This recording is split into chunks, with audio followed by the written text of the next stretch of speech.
Hi friends, welcome to Madras விருந்து. நம்ம இன்றைக்கி என்ன செய்ய போகிறோம்னா, வீட்டில் இருக்க பொருட்களை வைத்து ரொம்ப ஈஸியான மெத்தடில் மொறுமொறுன்னு ரொம்ப டேஸ்டியான வெங்காய வடை எப்படி பண்ணுறதுன்னு பார்க்கலாம். நான் 2 மீடியம் சைஸ் வெங்காயம் எடுத்து இது மாதிரி நீளமாக கட் பண்ணி வச்சுருக்கேன். இதே மாதிரி தான் கட் பண்ணிக்கணும்.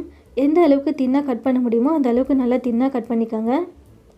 இப்போ அது கூட கொஞ்சமாக கொத்தமல்லி இலைகள் சேர்த்துக்கோங்க. ஒரு சின்ன துண்டு இஞ்சி சின்ன பீஸாக கட் பண்ணிவிட்டு அதையும் சேர்த்துக்கோங்க.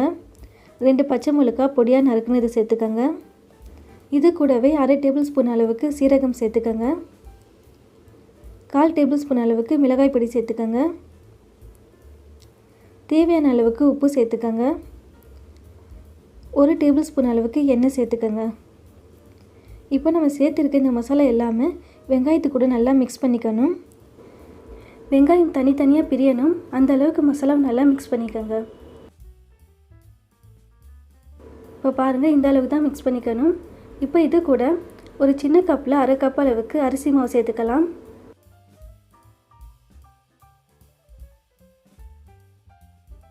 ஃபஸ்ட்டு கொஞ்சமாக சேர்த்து இதை போல் மிக்ஸ் பண்ணிக்கோங்க.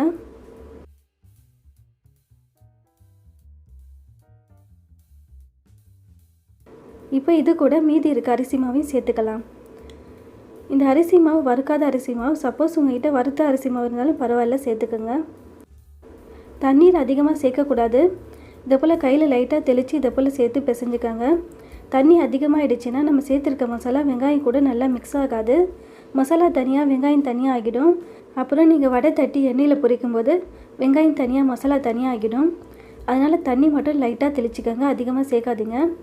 இப்போ பாருங்கள், இதே மாதிரி தான் கொஞ்சமாக எடுத்து எந்த அளவுக்கு நல்லா கையில் ப்ரெஷர் கொடுத்து டைட் பண்ண முடியுமோ அந்த அளவுக்கு நல்லா ப்ரெஷர் கொடுத்து நல்லா இப்படி உருண்டையாக ஆக்கிக்கோங்க.